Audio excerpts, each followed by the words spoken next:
Hey, it's John Lee Dumas of EO Fire, and it's the Entrepreneurial You, the show for dedicated and passionate Caribbean entrepreneurs seeking daily inspiration, brought to you by author, speaker, and award-winning entrepreneur Heneka Watkis-Porter.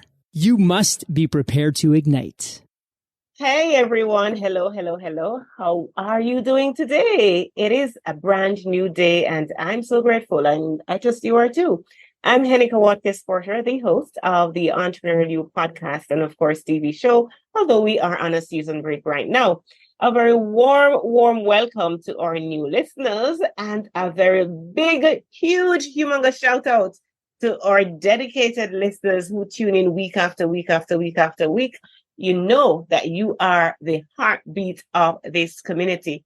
Now, last week, we had the founders of the Learn, Grow, Invest Club with us, Jermaine and Renee McDonald. And this week, I'll be talking with an amazing individual who is regarded as one of the top content creators in the Caribbean, whose content receives over 100,000 organic views monthly on LinkedIn. But of course, before we embark on this journey that we are about to embark on, let's take a moment to hear from our valued partners at the Jamaica Stock Exchange. We needed to raise capital, but our experience with local financial institutions was that they were cautious and slow to act, and interest rates were far too high. We had real concerns about financing our business through outside equity investors and the possibility of interference. Could we get a fair valuation for our business? We had our own ideas about the business and its value. Should I go the traditional route of bank financing, or should I try the Jamaica Stock Exchange? So we made a call and experienced transformation of our business through conversations. I'm John Mafood, CEO of Jamaican Teas, and we're listed on the Jamaica Stock Exchange. Give us a call today at 876-967-3271 to begin your transformation through conversation. We want to see your company listed on the Jamaica Stock Exchange. All right. So over the past 17 years, my next guest has been successful in B2B and B2C sales for companies such as Digicel, DHL, Nokia, Microsoft, and Samsung. Since 2019, he has trained hundreds of sales professionals in the insurance, finance, FMCG, real estate, media, and telecoms industries. In addition, he co-founded the only sales conference in the Caribbean, Sales as a Profession. He was recognized internationally by sales enablement companies such as Scale.com as one of LinkedIn's top content creators and social sellers. He was recently invited to write a chapter in Daniel Disney's best-selling book, The Ultimate LinkedIn Messaging Guide, about the use of video in sales. Let's make welcome, drum roll, Jarrod Best Mitchell. Welcome, Jarrod. Welcome, Heneka. How are you? Me good, very, very good. I am just so loving that you're here today. We're going to be talking about Sales Mastery Unleash, insights from Jarrod Best Mitchell. But Jarrod, I love it. I love the theme. I love it too. Okay. So before we jump into it, right? If you could sum up your sales philosophy in one sentence, what would it be? Nothing happens until a sale is made. Nothing happens until a sale is made. I like no other department exists until sales does its job. No other department exists until sales does its job. If we're not selling, why bother to be in business? Because there's none, right? Correct. Awesome.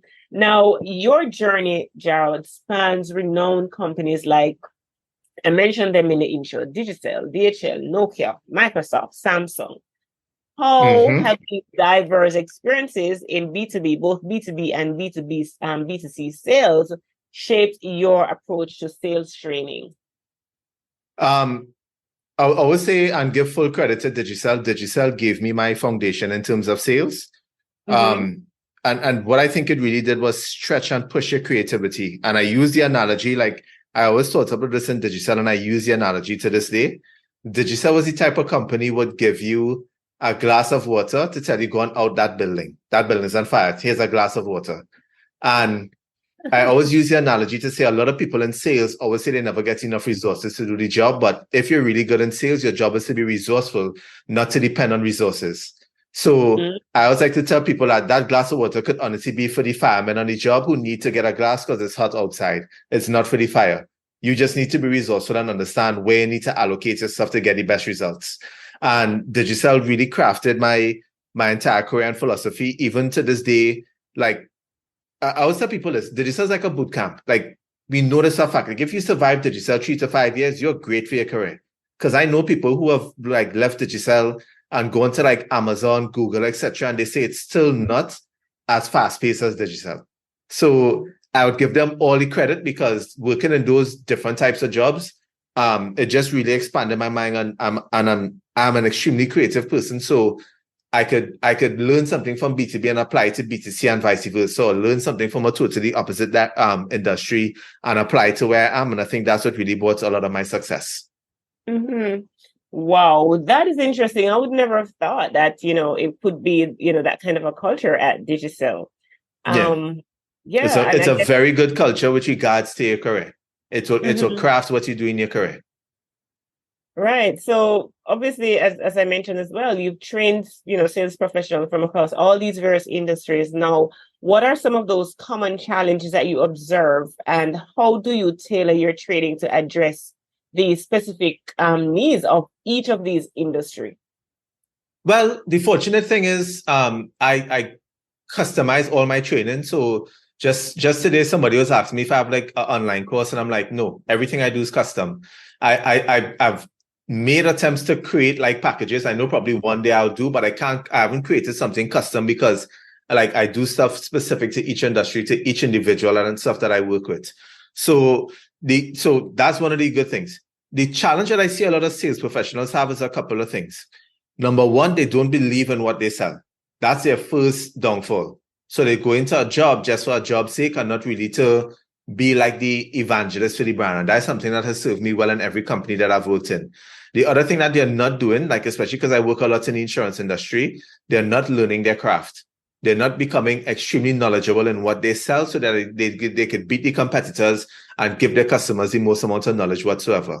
But the best thing I've found, which is the most hilarious, is that this year I've done the most amount of traveling for work ever. I've been through all of the islands except Jamaica. I'm in Jamaica next year, early January. Sorry, I couldn't make it for this conference in person, but I'll be there early January. And I would laugh every time I do training for sales reps. They always want to come and tell me, Jarrod, you don't understand, There's Antigua. Jarrod, you don't understand, There's St. Lucia. There's Grenada. That we're talking about won't work here. And I'd be like, you're wrong. It will work. And it'll work for a couple of reasons. I said, number one, every single person in the world has a phone, right? And a lot of the things I'm teaching you is your customer needs to interact with it using this device. So if you're not understanding how what your customers are doing with this, then you're going to run into problems, right? And then one of the things I do is that we do test on the spot, and I show them, do this, send it out this way, and let me show you what happens. And I've never lost a bet, by the way. So when I do those activities, I literally tell the reps in the room, listen, if you get a lead from this, you're giving me $100. If you get an insult or the customer rejects you or anything like that, I'll give you $100. And I've never lost the bet, because I just have a really complete understanding now of the buyer. And I should have used that instead. Like if I sum up sales, it shouldn't have been like, yes, nothing happens until a sale is made. But if you don't understand how your buyer buys, then it doesn't matter what you sell. They would never purchase it. Wow. So that is the caveat, yeah? Yeah, that to me is the top priority. You have to be obsessed and understand how your buyer buys, and you could create your business around that. So yeah, that's a common thing I see with a lot of sales professionals right now. Because this may sound crazy. You could tell me if I'm crazy or not. I think every market in the Caribbean that I've seen, it is absolutely ripe with opportunities for sales professionals. There's never been a better time to be in sales in any industry. There is ripe opportunity. I just don't think the sales professionals are adapting to how buyers are today. That is the core problem. They are not adapting. They're sticking with old, archaic, traditional ways that turn off buyers completely. And they keep wondering, well, why they're going on Amazon or why they want to prefer and do stuff online, because they want to eliminate the human presence in the sales process because it's annoying and it doesn't serve them.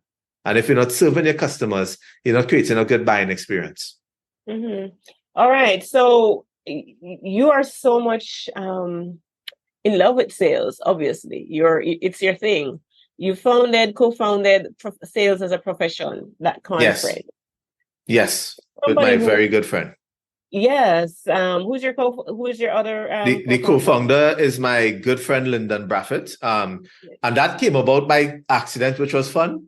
Like years ago, 5-6 years ago, both of us were creating content independently. And we used to work in digital, by the way. And I used to follow his content, he used to follow mine. And then a day we said, hey, you want to go live so we could just talk about sales? Like, I love your perspective, you love my perspective. And then that evolved into doing weekly lives talking about sales. Then that evolved into doing quarterly meetups with sales professionals to network and talk about sales problems. And that evolved into the sales conference. So it sounds as if anybody can do sales. But person normally think, even business owners, oh, sales is not for me. I can't do this. It's too hard. Speak to that person. If you are in business, you have to understand how to sell. That's the main reason why you came into business. It's not a charity. Even if you're a charity, you still need to learn how to sell. Everybody in today's world, like I did a post about this on LinkedIn the other day. The only thing that's more important in learning how to sell in today's world is to develop your personal brand. So if you as a business not going out there and understanding how to sell your products, your services, or whatever you're providing to the public, then you're not going to have a successful business. You're not going to be in the market long. The buyers absolutely do not care. They want to be approached in a great way. And if you have an uncomfortable time doing that, you either outsource it so you can focus on whatever aspect of the business you're delivering, or you need to learn it. It is that detriment to any business. You can't just think just because you build it, people are going to come. Nope, that's not how it works anymore. That's not how it works. Build it and they'll come. That's how a lot of people still keep thinking that. They're like, I meet so many people and they say, Jarrod, my product is the greatest thing. Check me. What do your customers say? And they're silent. It's like, right, your customers don't care.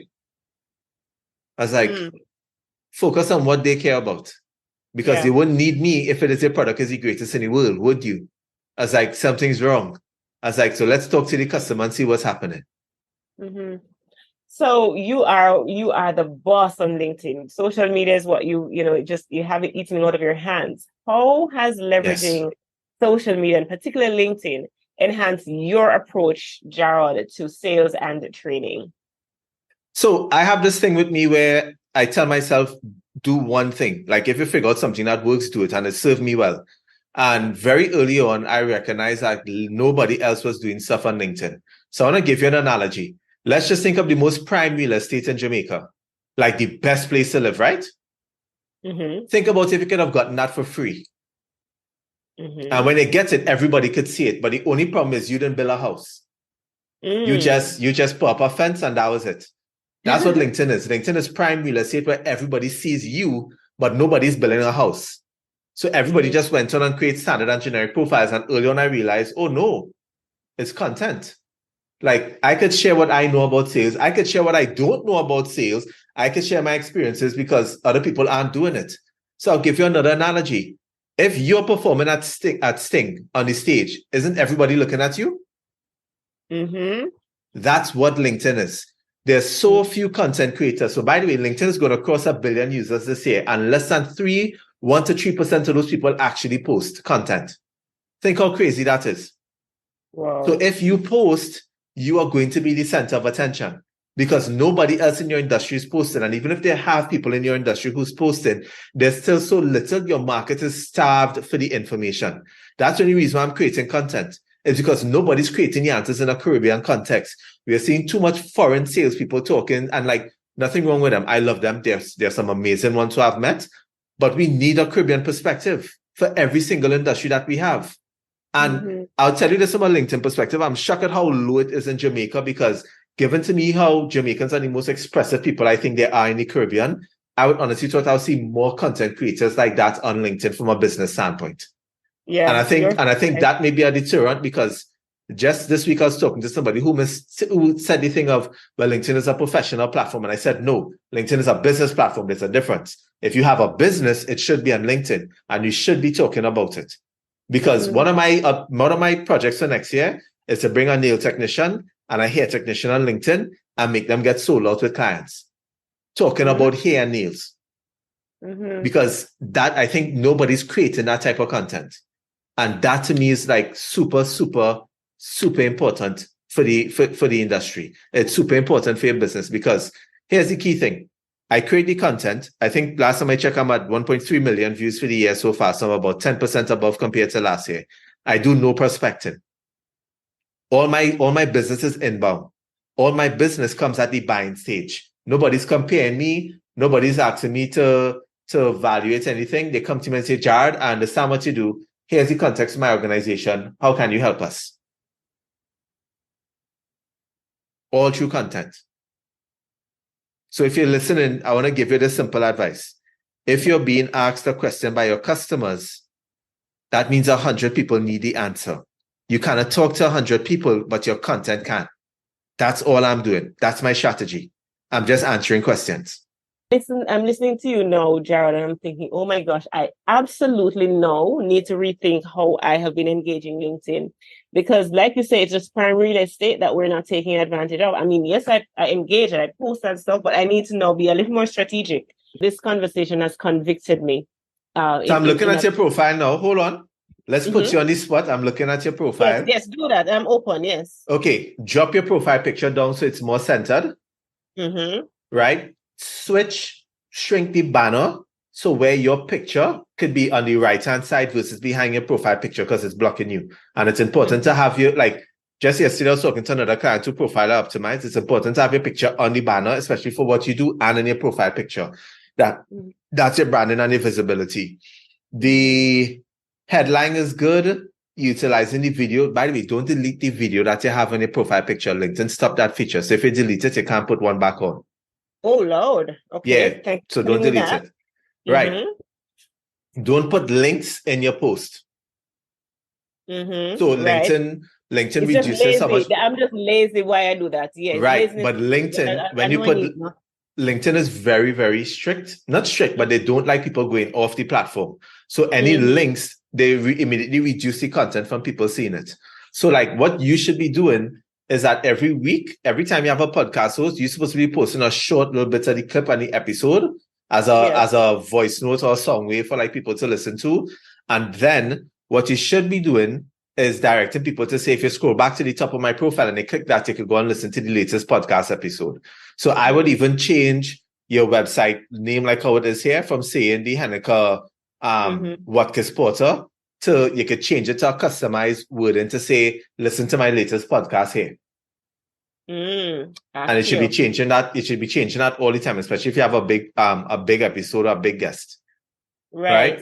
But then what you should be taking is, so like, and I'll give you full context. Like you should be going through each of the episodes because it'll be transcribed to literally say, right, let's pull out what was one of the best phrases somebody said in any podcast episode. And that can literally be a post that you're doing on LinkedIn. Because it could be things that will inspire people, things that will get people thinking. And then all you're doing is leading people back to say, listen to the full episode and listen to the full context of this phrase in my latest podcast episode. So you're supposed to be creating content every day. And by the way, that's my message to everyone. Like you need to create content. Like it's easy to create content every day. Yes. And then what I need to is a little more focused because I engage in so many different things. So a little more focused. I need to now be deliberate. What am I going to emphasize on LinkedIn? Because I have a social enterprise. I do speaking. I do and so I think a little more focus. It's not. Yes, it's focused, but don't get it stressed. So like you see how you have those. You said how you have your services there. Like that should be added to the banner. On LinkedIn, if you understand what I mean. So in other words, the entrepreneurial you, but then you highlight this stuff because a lot of people I know you wear a lot of different hats. That's not a problem. Talk about your hats. I think in today's world, people understand that nobody does one thing anymore. So be comfortable with that. Like, especially given the fact that look at the name, the entrepreneurial you, and you're doing one job. People are expecting you to be talking about all the different things and it will align with your passions and your personal brand. You could create enough content. Like, it's really easy. Yeah. I like that. I like that. I like being put on the spot like that.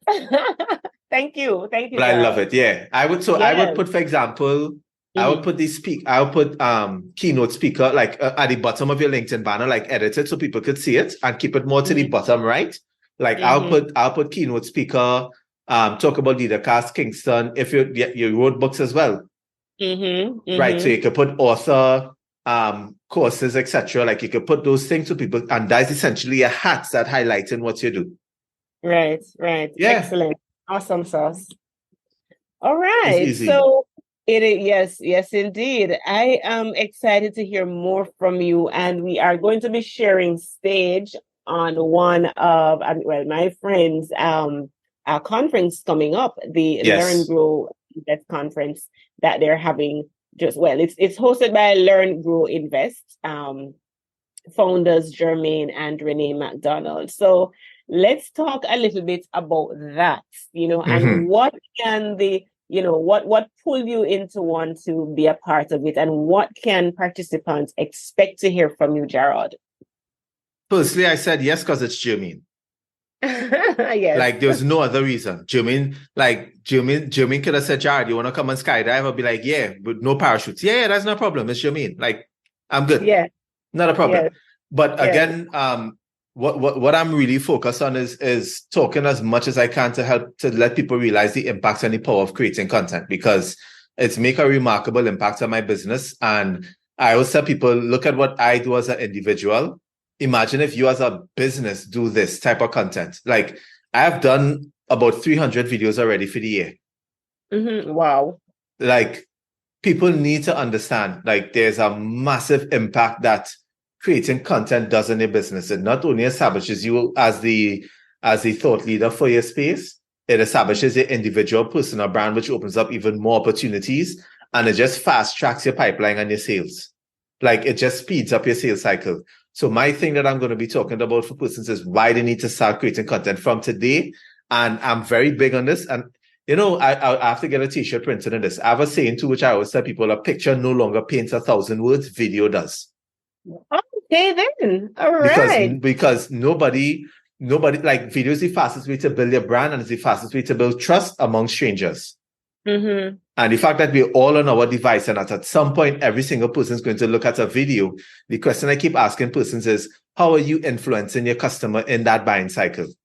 How? And even as I'm talking to you, I'm writing on an idea that I need to post as content. So you see that's how I think. That's how I write down stuff.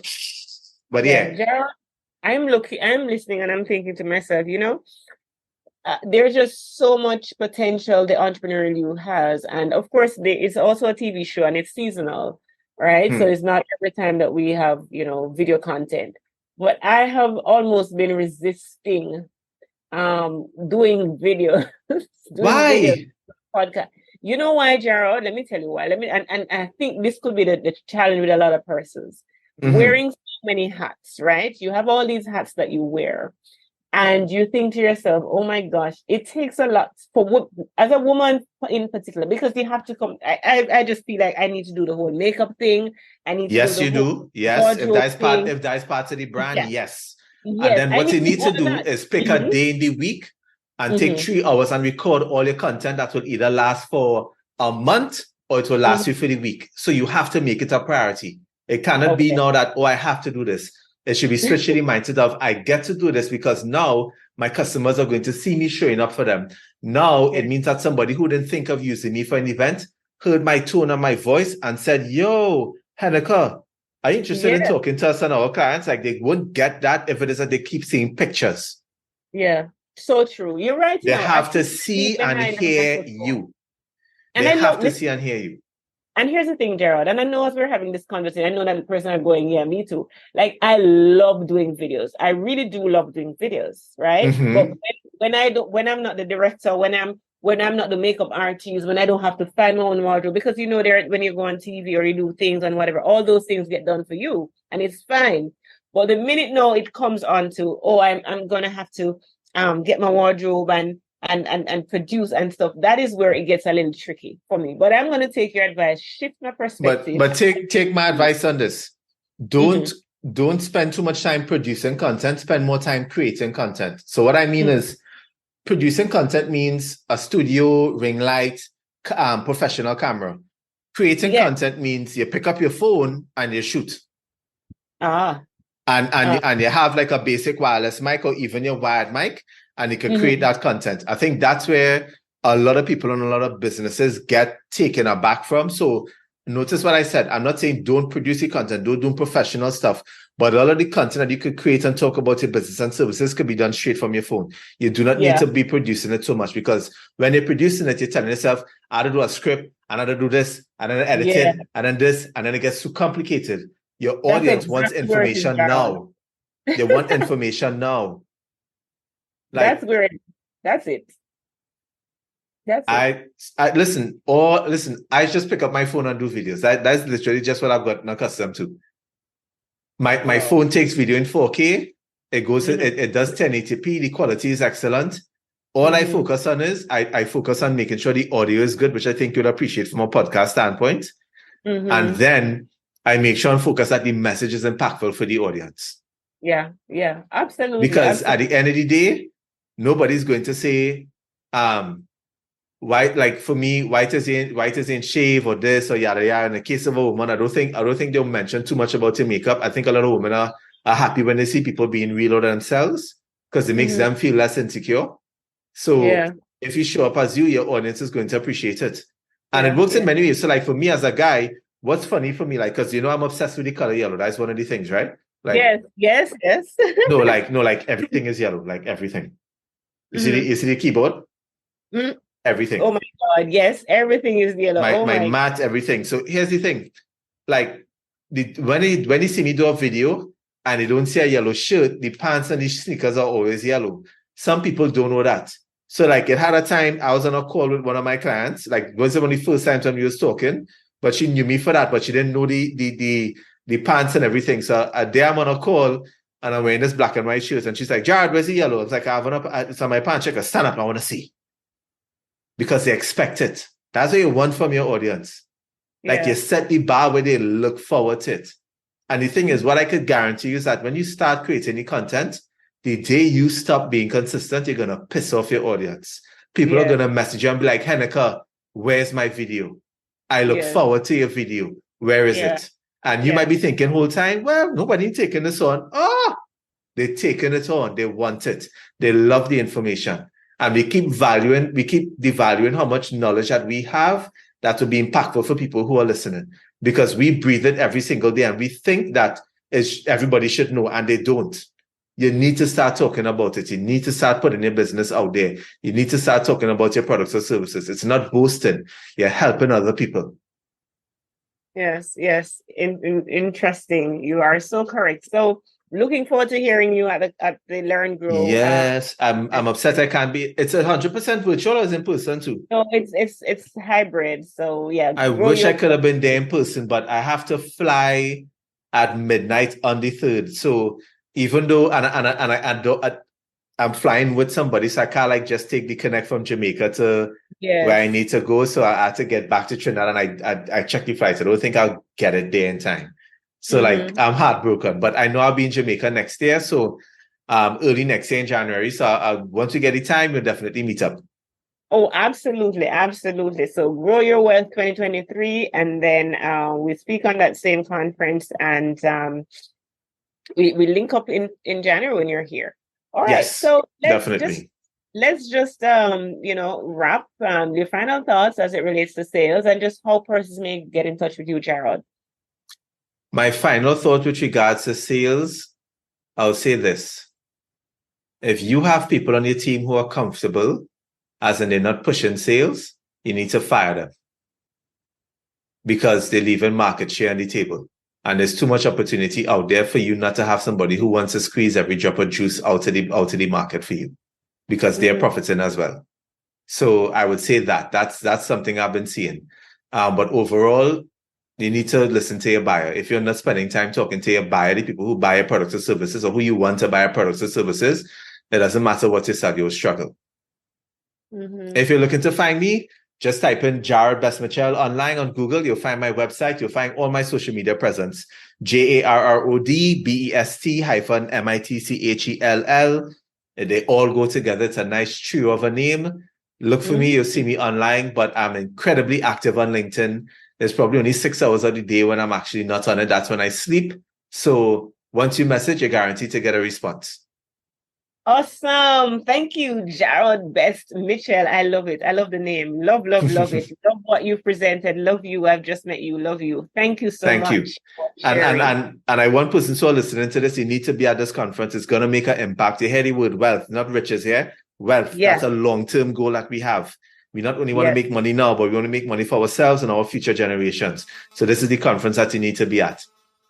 Absolutely. That Grow Your Wealth 2023 conference. 2022 was great. I know 2023 is going to be even better.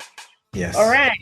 A huge, huge thank you to Jarrod Best Mitchell for sharing his wealth of knowledge and experience in the world of sales. Remember, the journey to sales mastery is a continuous evolution. I want you to stay inspired, keep refining your skills, and continue, of course, to tune into the Entrepreneurial You to nurture your entrepreneurial spirit. Remember that your journey to success is uniquely yours. It's nobody else's. It's your journey. For more information, visit HenekaWatkis-Porter.com. You'll find, of course, the links to the show notes as well as other content to help you level up your game. Connect with me too on social media. I'm active, Heneka Watkis-Porter. And it is just an amazing journey that I've had on this podcast. And I want you to continue to be on that journey with me. Affirm with me today. I embrace the spirit of sales mastery within me. I'm a catalyst for growth, a shaper of relationships, and a relentless learner in the dynamic world of sales. Each intersection is an opportunity to make a positive impact. Believe in my potential, trust the process, and watch the world of success unfold. I've got this. Yay. Thank you. Thanks again, Jarrod.